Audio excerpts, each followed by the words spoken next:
Hello everyone, আসসালামু আলাইকুম। আজকে আপনাদের সাথে শেয়ার করব আমার আম্মুর হাতে রান্না একটি মজার রেসিপি।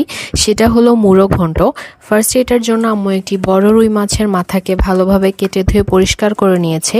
এরপর এখানে লবণ এবং হলুদ দিয়ে এটাকে ভালোভাবে মেখে নিচ্ছে এবং এটা তেলে ভেজে নিবে। এবং আরেক সাইডে আম্মু মুসুরির ডাল, মুগের ডাল এবং মাসকলাইয়ের ডালকে সিদ্ধ করে নিয়েছে। মাছের মাথাটা ভালোভাবে ভাজা হয়ে গেলে এরপরে আম্মু একটি কড়াইতে দিয়ে দিচ্ছে তেল এবং সেই সাথে পেঁয়াজ মরিচ। পেঁয়াজটা সিদ্ধ হওয়ার জন্য এখানে লবণ দিয়ে দিচ্ছে স্বাদ মতো এবং এই লবণটা দেওয়ার পরও কিছুক্ষণ নাড়তে হবে এবং এখানে পেঁয়াজ বাটা এবং রসুন বাটা দিয়ে নিচ্ছে এবং এরপর এখানে ধনিয়ার গুঁড়া, জিরার গুঁড়া, মরিচের গুঁড়া এবং হলুদের গুঁড়া দিয়ে ভালোভাবে কষিয়ে নিচ্ছে এবং এখানে একটা টমেটো স্লাইস করে কেটে নিয়েছে।